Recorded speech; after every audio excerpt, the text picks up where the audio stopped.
Dear friends, I'm going to talk a little bit today about the idea of suffering. Why do we suffer and how can we be happier in our lives? Sometimes something untoward can happen in our lives. There is some loss that we suffer, or there is some setback that we experience. And it's completely normal at that time to experience the negative emotions. There could be sadness, there could be anger, grief, regret, all of those. And there's place for that. But what we are talking about, suffering, it is over extended period of time, something that has happened long ago, but we still continue to feel bad about that. So it is this that we are attempting to understand and to help ourselves release it so that we can be happier in our lives. So if that rings a bell to you, I'll explain it a little bit more, and in the end, I'll try to give you suggestions, some practical suggestions which you can uh, incorporate in your life so that you can release that suffering from your life. So something bad happens, and then there is that rush of negative emotions. But instead of going on to a process of resolution inside of us, where we come up how to deal with it, or we look at it in a different way, and the sadness leaves us, sometimes it just goes on lingering inside of us. So if you look at a little child, if the little child falls, the child will cry. The child will maybe scream, and everybody will know that the child has suffered something.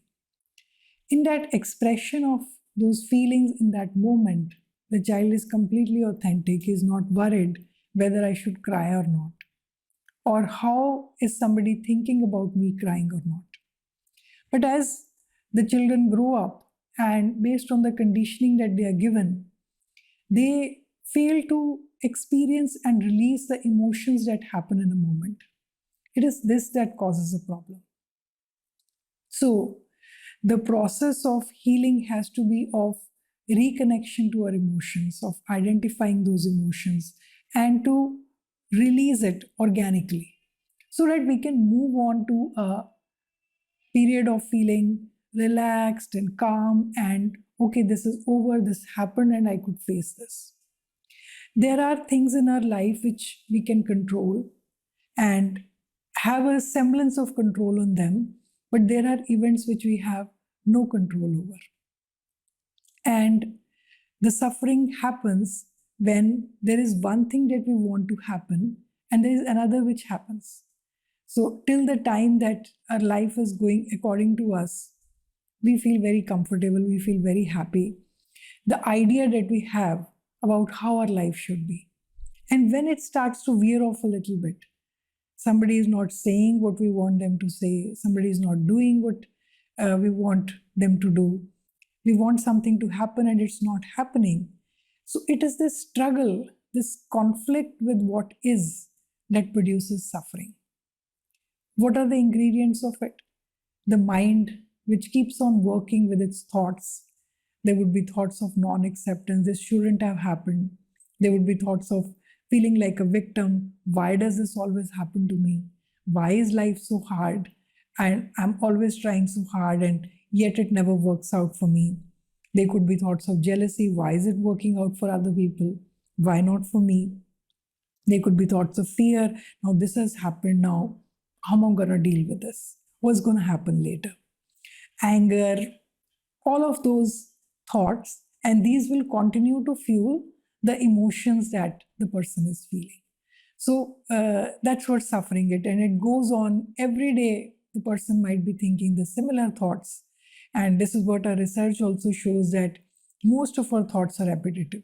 So something could have happened 10 years back, but we are still thinking, why did this happen? It shouldn't have happened to me. So there is a sense of, even a feeling of superiority or ego, which is very unconscious. In that suffering, one feels like a martyr. But what one is doing by holding on to that kind of thinking is producing this constant negative chemicals connected to these emotions, which keep flowing inside the body. And then the health starts to break down. One is, so the impact of that is, one is the person is not feeling good in the moment. The person is not living in the moment because they're living in the past, about what happened in the past. So they are losing out on whatever they could have experienced in this moment. So that impact, and then one is not feeling good, and then one's health would start to be impacted. One might get high blood pressure, one's heart might be impacted, or so many health issues could happen.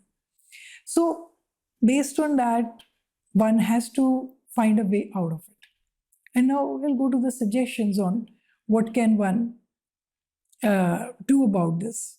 So, first of all, if you're listening to this talk and it resonates with you in the sense that, oh, you feel that, yes, I have also been thinking about something and holding on to something, a breakup that happened 10 years ago, and this person shouldn't have done this and they shouldn't have said that. So, you have to like diagnose your condition that you're holding on to something in the past. So, as you do that, you have to choose that I'm going to let go of the past. So, whatever that happened in the past, you can do some writing work. If there is a person that you're feeling angry against, you can write them a letter, not give it to them, write it and destroy it. Because it's for release of your own emotions, not for closure with that person. So, if there is something that happened where you feel that this was very unfair, who do you feel acted against you? You can express that in your letter writing. If you feel angry at yourself, express that too. Express the regret that I feel that I should have done this better. So make letter writing or journal writing an expression of all the feelings that are pent up inside of you that keep on repeating. So the release of that feeling is very essential.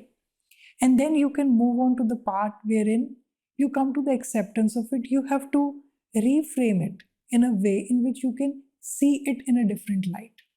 Whatever has happened, you cannot change anything about it now, but you can think in a different way about it. For example, if somebody faced betrayal and based on that, the person suffered some loss of money.